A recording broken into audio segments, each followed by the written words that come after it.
રાજ્યમાં રોડ રસ્તા, bridge, canal, dam સહિત સેંકડો જાહેર બાંધકામો થાય છે. જાહેર બાંધકામોની ઉત્તર ગુણવત્તા જળવાય તે માટે એક સંશોધન સંસ્થા કાર્યરત છે, જેનું નામ છે ગુજરાત એન્જિનિયરિંગ રિસર્ચ ઇન્સ્ટિટ્યૂટ, જેને ગેરીના નામથી પણ ઓળખવામાં આવે છે.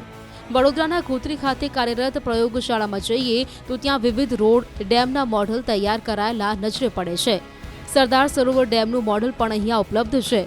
પબ્લિક ઇન્ફ્રાસ્ટ્રક્ચરને મજબૂતી બક્ષવાનું કામ આ સંસ્થા કરે છે. ગેરી સાર્વજનિક અને ખાનગી તેમ બંને પ્રકારના નિર્માણ પ્રોજેક્ટમાં ચોક્કસ માપદંડ જાળવવાનું સરળ બનાવે છે.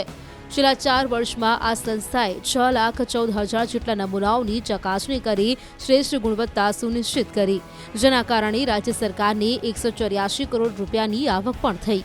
ગેરીની આધુનિક પ્રયોગશાળાઓમાં ગોત્રીની પ્રયોગશાળાનો પણ સમાવેશ થાય છે. અહીં અનેક પ્રકારના પરીક્ષણ માટેની સુવિધાઓ ઉપલબ્ધ છે. રસપ્રદ બાબત એ છે કે રાજ્યમાં નિર્માણ પામતા ડેમ માટે સૌથી પહેલા ગેરી પરિસરમાં સેમ્પલ મોડલ તૈયાર થાય છે. સાઇટ પર ડેમનું નિર્માણ કરવામાં આવે તે પહેલા અનેક પ્રકારના પરીક્ષણ અહીં થાય છે. એમાં મહત્વના પ્રોજેક્ટ્સ કહીએ તો આપણા ગુજરાતની જીવાદોરી સમાન છે સરદાર સરોવર પ્રોજેક્ટ. અને સરદાર સરોવર પ્રોજેક્ટનું મોડેલ અહીંયા 1975માં બનાવવામાં આવેલું છે અને આજે પણ અમે નિભાવણી કરીને એને કાર્યરત રાખેલું છે. અહીંયા સ્ટડી થયા પછી એમાં જે કંઈ સોલ્યુશન આવશે ને એ લાંબો સમય ટકશે.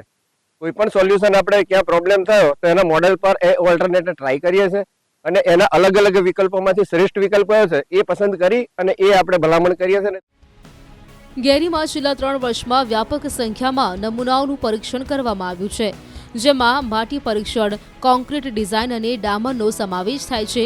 વર્ષ 2022-23માં માટી પરીક્ષણનો આંક 831 હતો, જેમાં 3 ગણી વૃદ્ધિ થઈ છે. આ આંક 2023-24માં 2,642 પર પહોંચ્યો છે. ગેરીની 24 આધુનિક પ્રયોગશાળાઓ રાજ્યમાં જાહેર બાંધકામોનું ગુણવત્તાયુક્ત નિર્માણ થાય તે સુનિશ્ચિત કરે છે.